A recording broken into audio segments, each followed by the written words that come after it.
अब उसामा के चल रहे हैं एग्ज़ाम्स और उसके जब एग्ज़ाम्स चलते हैं तो वो अपने आप को बंद कर लास्ट व्लॉग मैंने तब बनाया था जब मैं हम टीवी गया था भाई सेलिब्रिटी हम टीवी गया था। मैंने कहा पलट ना सिमरन।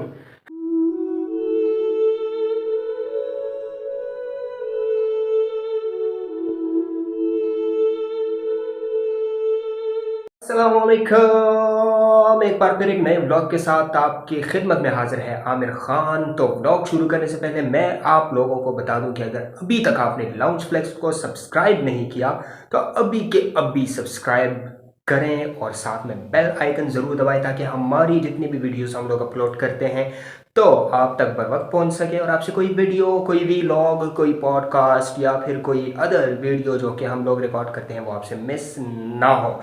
तो जनाब उसामा के चल रहे हैं एग्ज़ाम्स और उसके जब एग्ज़ाम्स चलते हैं तो वो अपने आप को बंद कर लेता है कमरे में। तो उसने अपने आप को बंद किया हुआ है, वो बाहर नहीं निकल रहा, वो जस्ट पेपर के लिए जाता है। आज भी मैंने उसको कहा कि यार चलो चलते हैं कि खाना शाना खाते हैं, मेरा बड़ा दिल कर रहा था कि हम स्टेक खाएं। तो स्टेक मैं उसी के साथ खाता होता हूँ। उसने कहा कि नहीं यार मेरे एग्ज़ाम के बाद, और जब उसके एग्ज़ाम ख़त्म होंगे तो फिर रमज़ान होगा, ज़ाहिर सी बात है।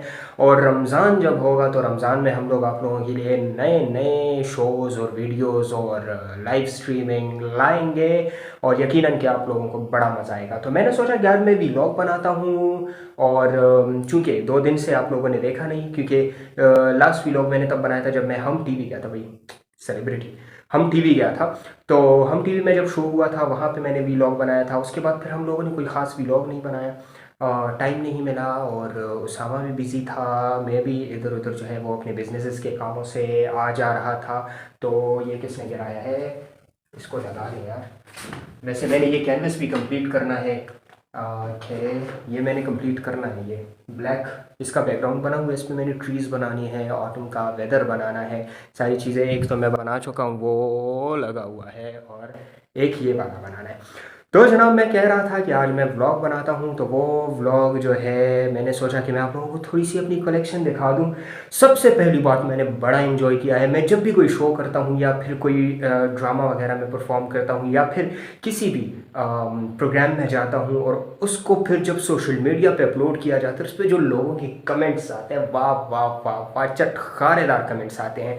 तो नॉर्मली लोगों को उस साथ पर मैं एंजॉय करता हूँ, क्योंकि हमारी सोसाइटी में तो आपको पता है कोई सपोर्ट करता ही नहीं है और नेगेटिव कमेंट ज़्यादा आते हैं। लेकिन उन सबको पता नहीं होता कि उनको पूरा का पूरा क्लिप या पूरी की पूरी वीडियो या पूरा का पूरा शो देखना चाहिए ताकि उनको मतलब समझ में आ सके, मकसद समझ में आ सके। लेकिन खैर ऐसा होता रहता है। अच्छा, तो मैंने आज सोचा है कि मैं आप लोगों को अपनी कलेक्शन दिखाऊं और ये है जनाब मेरी कलेक्शन, मेरी किताबें। ठीक है, तो इसमें से मैंने सोचा कि कुछ कुछ होता है, तुम नहीं समझोगी Simran, grow up. I just kidding कि आप लोगों को मैं अपनी कलेक्शन दिखाऊं कि मेरे पास किताबें हैं, बहुत सारी किताबें हैं जिसमें नॉवेल्स हैं, जिसमें हिस्टोरिक बुक्स हैं, जिसमें थ्रिलिंग कहानियाँ हैं, जिसमें क्या कहते हैं जिस पे सीरीज़ बनी हुई है, मूवीज़ बनी हुई है, वो कहानियाँ हैं। इसके अलावा मेरे पास जो है वो एकेडमिक्स बुक्स मौजूद है। यहाँ पे अगर हम लोग आ जाए तो यहाँ पे मेरे साथ मौजूद है एवरीडे साइंस और इंसाइक्लोपीडिया करंट अफेयर्स के 2 एडिशंस हैं मेरे पास, पब्लिक एडमिनिस्ट्रेशन है, एक्सप्लोरिंग इंग्लिश है और साथ में एकेडमिक्स बुक्स है जिसमें पाकिस्तान अफेयर्स, लॉ और राइटिंग सीखने के बहुत ज़्यादा जो बुक्स है वो पड़ी हुई है। इसके अलावा इलेक्शन का हर एक इलेक्शन की रिपोर्ट जो है वो मेरे पास पड़ी हुई है जिसके 2-2 वॉल्यूम होते हैं। तो दोनों दोनों वॉल्यूम मेरे पास पढ़े हुए हैं 2008 से लेकर अभी तक सारे के सारे। इसके अलावा सोशियोलॉजी साइकोलॉजी की बुक्स, मेरी शील्ड, मैं काबिल बंदा हूँ। अच्छा, और मेरा रेडियो का अवार्ड, मैं सोचा कि आप लोगों के साथ ये सारी चीज़ें शेयर करूँ। और यहाँ पे मेरी रिसर्च के बुक्स पढ़े हुए हैं।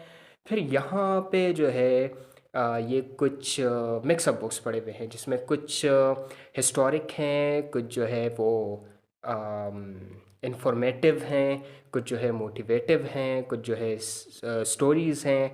और यहाँ पे फिर नॉवेल्स पढ़े हुए हैं जिसमें से खालिद हुसैनी का नाइट राइडर्स है, the fault in our stars, the fault in our stars एक बहुत ही ज़बरदस्त मूवी का की बुक है। तो इसमें से मैं चाहता हूँ कि सारी तो मैं नहीं बता सकता लेकिन कुछ कुछ मैं आप लोगों के साथ शेयर कर लूँ जिस पे मेरा हाथ आएगा। So okay, zero two one पे आ गए, ठीक है।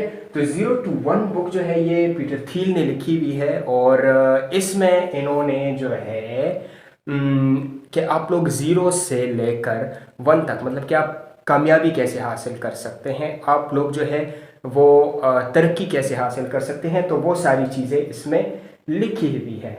इसमें बिल गेट्स को जो है वो बनाया हुआ है, मिसाल के तौर पर लिखा हुआ है। और इसके अलावा इसके बहुत ज़बरदस्त रिव्यूज़ आए हुए हैं। इसमें बेसिकली जो मुझे पसंद है, इसमें एक डायग्राम है, अगर मैं आप लोगों को दिखा सकूं, अगर मैं एक हाथ से खोल सकूं, तो वो एक बहुत ही मतलब इजीली एक प्रोग्रेस को बयान करता है। दैट इज़ नहीं, ये वाला नहीं है। एक मिनट, अच्छा मैं निकालता हूँ। एक तो एक हाथ से जो है वो काफ़ी ज़्यादा मुश्किल हो जाती है।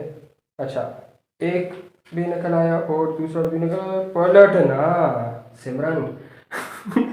अच्छा, इसमें एक ये डायग्राम है जिसमें हॉरिजेंटल जो है प्रोग्रेस और वर्टिकल प्रोग्रेस के हॉरिजेंटल प्रोग्रेस में इन्होंने लिखा हुआ है कि कॉपी थिंग्स दैट वर्क, ठीक है। वो हॉरिजेंटल प्रोग्रेस है, मतलब कि हम लोग उन चीज़ों को कॉपी करते हैं जो कि काम करते हैं, हम समझते हैं कि काम करते हैं। और एक है vertical progress, doing new things. तो इसमें आपने हॉरिजेंटल जो प्रोग्रेस है वो करनी है, या फिर आपने वर्टिकल प्रोग्रेस करनी है। और हॉरिजेंटल प्रोग्रेस वो होता है कि लाइक आप उन लोगों को कॉपी करें जिन्होंने तरक्की की होती है, जिन्होंने सक्सेस हासिल किया हुआ होता है।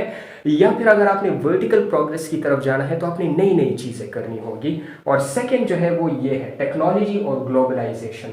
ग्लोबलाइजेशन 1 से शुरू होती है, एन तक जाती है। मतलब कि ग्लोबलाइजेशन में आप वही कॉपी वाली चीज़ है ना, कि जो लोग करते हैं आप भी उसी को करके आगे बढ़ते हैं। और टेक्नोलॉजी 0 to 1, मतलब कि आप न्यू इन्वेंशन करते हैं। तो ये बुक बेसिकली है टेक्नोलॉजी और ग्लोबलाइजेशन, या फिर डूइंग न्यू थिंग और copying the things that you think are of success. तो ये एक बुक हो गई। इसके बाद स्टोरी वाला में बहुत मतलब डिफरेंट कहानियाँ हैं। इसके अलावा द सीक्रेट जो है, द सीक्रेट, तो ये बेसिकली लॉ ऑफ अट्रैक्शन और मोटिवेशन की बुक है, ठीक है। ये रोंदा ने लिखी हुई है, और इसमें इन्होंने लॉ ऑफ अट्रैक्शन बेसिकली ये इसमें इन्होंने लॉ ऑफ अट्रैक्शन और मोटिवेशन के बारे में बात की है कि हम लोग अगर पॉजिटिव रहें, अगर हमारा दिमाग पॉजिटिव हो तो हम पॉजिटिव एनर्जी जो है वो प्रोड्यूस करते हैं। और जब हम पॉजिटिव एनर्जी प्रोड्यूस करते हैं तो हमारे साथ जो है पॉजिटिव इंसिडेंट्स होते हैं, पॉजिटिव एक्टिविटीज़ होती हैं। और इसी तरह अगर हम लोग पॉजिटिविटी को अपने लिए अट्रैक्ट करते हैं तो हमारे लिए जो है सारी चीज़ें पॉजिटिव होगी, मतलब हमारे इर्द गिर्द सारी चीज़ें आहिस्ता आहिस्ता पॉजिटिव होती जाएगी। तो इसमें लॉ ऑफ अट्रैक्शन और पॉजिटिविटी और मोटिवेशन की कहानियाँ है जनाब। तो ये हो गई है दूसरी बुक। इसके अलावा मेरे पास है अल-कायदा, जिसमें सारी जो है जैसन बर्क ने लिखी है, जिसमें मतलब अफ़गानिस्तान में जो अल-कायदा की एक्टिविटीज़ थी उसकी पूरी हिस्ट्री है। इसके अलावा वाई नेशन फेल्स, ये एक बहुत ज़बरदस्त किताब है, वाई नेशन फेल्स, जो कि लिखी है डैरन और जेम्स ने लिखी है। इस किताब के बारे में मैं आपको बता दूं कि इसमें ज़िक्र किया गया है कि किसी भी कंट्री की प्रॉस्पेरिटी या पॉवर्टी की वजह जो है वो क्या हो सकती है। तो पहले इन्होंने कहा है कि आया ये कल्चर, वेदर या ज्योग्राफी हो सकती है। फिर जो डैरन और जेम्स है, इन्होंने 15 इयर्स रिसर्च की, और उस रिसर्च के बाद उन्होंने ये बुक लिखी जिसमें इन्होंने ये कहा, मतलब उस रिसर्च के बाद इन्होंने ये कहा कि नहीं, ये जो कल्चर, वेदर और जियोग्राफी है ये वजह नहीं है, बल्कि वजह मैन मेड पॉलिटिकल और इकोनॉमिक इंस्टीट्यूशंस हैं जो कि अंडरलाई करती है उस मुल्क में। इन्होंने इसमें मिसाल दी है नॉर्थ कोरिया और साउथ कोरिया की, कि नॉर्थ कोरिया जो है वो गरीब है इंतहाई, वो अपने पॉलिसीज़ की वजह से, और उसी के करीब साउथ कोरिया जो है उसका शुमार तरक्की याफ्ता ममालिक में होता है। तो ये भी एक बहुत ज़बरदस्त बुक है जिसमें इन्होंने वाई नेशन फेल्स की, मतलब कि रीजंस बताए हैं कि कोई नेशन जो है वो फेल क्यों होता है। तो ये भी एक बहुत ही एवन और ग्रेट बुक है। मैं आपको रिकमेंड करूँगा कि ये आप लोग पढ़ें। सॉरी टू से, लेकिन ये बुक्स जो है एक हाथ से रखने में काफ़ी मसला होता है इसमें। क्योंकि हम एक हाथ से वो ऐसे करते दूसरे हाथ से रख देते हैं। इसके अलावा फिर मेरे पास ईदी है जो ईदी पर लिखी हुई है। सेल्फ डिस्ट्रैक्शन है जिसमें वियतनाम वॉर और यूएस इंटरफेरेंस का जिक्र है कि इसमें यूएस काफ़ी जो है वो मतलब झगड़ा गया था। इसने वॉर तो शुरू कर ली लेकिन फिर जो है वो उसको पूरा नहीं कर पाया। इसके अलावा ब्रिटिश इन इंडिया जो है ये मेरे पास है, स्टडी ऑफ इम्पीरियलिज़म, जिसमें इंडिया में जब ब्रिटिश आए थे और उसकी पूरी हिस्ट्री है। इसके अलावा जनाब मेरे पास जो सबसे बड़ी बुक है वो है, एक मिनट, मैं चाहता हूँ कि मैं ये मोबाइल जो है ये दूसरे हाथ में किस तरह पकड़ूंगा, नहीं बस ठीक है, इसी तरह ही ठीक है, क्योंकि दूसरे हाथ से अभी तक मुझे आदत नहीं है सेल्फी बनाने की या वीडियो बनाने की। इसके बाद मेरे पास सबसे बड़ी बुक जो है वो ये है लियो टॉल्स्टॉय की war and peace. War and peace जो है ये बेसिकली लिखी गई है नेपोलियन वॉर विद रशिया, उस पर लिखी गई है। इस बुक में जनाब 500 से ऊपर करेक्टर्स हैं और ये बेसिकली एक बुक नहीं है, ये एक सीरीज़ है। इसके 994 पेजेस हैं और ये एक सीरीज़ है वॉर एंड पीस, जिसके अंदर 3 वॉल्यूम्स हैं और एक वॉल्यूम के अंदर 5 बुक्स हैं।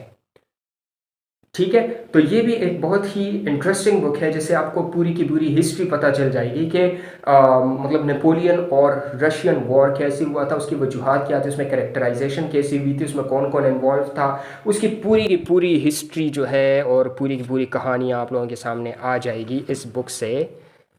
एंड ओके, इसके बाद आ जाते हैं ज़रा नॉवेल्स पे। तो नॉवेल्स में मेरे पास पढ़ी हुई हैं the fault in our stars. मैं जल्दी से बता देता हूँ, ठीक है। The fault in our stars ये एक मूवी पर बनी है, बहुत ही रोमांटिक मूवी है जिसमें लड़की को कैंसर होता है और वो जब मरने के करीब होती है तो उसको प्यार हो जाता है अगस्टस से, ठीक है। इसके अलावा जो है मेरा खालिद हुसैनी का वो द काइट रनर है, ये इसमें पश्तून ट्राइब्स का जिक्र है। इसमें जो है पूरे जो अफ़गानिस्तान वगैरह जो है इसमें सारे उनका जिक्र है, मतलब कि उनको फोकस किया गया है। इसके अलावा इसमें से मैंने कुछ पढ़ी नहीं है, जिस तरह के ये जो द वैंडरिंग फैल्कन है ये मैंने नहीं पढ़ी है जमील अहमद की। ओके, ये भी जो एक वॉर की स्टोरी है एनी ने लिखी है, when the light go on again. ये भी एक स्टोरी है जिसमें से एक फैमिली होती है और वो जो है एक जगह पे जंग छिड़ी हुई होती है तो वो वहाँ से भागते हैं और उनके रास्ते में रुकावटें आते हैं बहुत ज़्यादा। ये द जिग्सॉ मैन जो है पॉल ब्रिटन ने लिखी हुई है, बहुत ज़बरदस्त माइंड थ्रिलिंग बुक है। इसके अलावा जो है ये जॉन ग्रेसम ने लिखी है द चैम्बर, जिसमें से एडम हॉल होता है जो कि एक लॉ फर्म चला रहा होता है और जिसको कोई केसेस नहीं देता क्योंकि वो बहुत ही ज़्यादा ओपन होता है और मतलब कि किसी चीज़ पर जो है वो पर्दा नहीं डालता। और उसके बाद फिर उसको एक केस मिल जाता है जो कि होता है 1967 का, जिसमें से 2 ज्यूइश चिल्ड्रन जो हैं वो मर चुके होते हैं एक बॉम्बिंग में, और उसका केस उसको मिल जाता है। कैसे मिलता है, वो उसको कैसे सॉल्व करता है, इसके लिए आप लोग ये बुक ख़रीदें और इसको पढ़ें। मैं आपको मज़ीद नहीं बताऊंगा क्योंकि इससे अगर मैं आपको बताऊंगा तो फिर आपको पढ़ने में जो है वो दिलचस्पी नहीं होगी, लेकिन this is a thrilling investigative book, बहुत ज़बरदस्त बुक है, तो मैं आपको रिकमेंड करता हूँ। बल्कि मेरे पास जितनी भी बुक्स हैं मैं सारी बुक्स आप लोगों को रिकमेंड करता हूँ। मैं इसको फ़िलहाल ऐसे ही रख देता हूँ।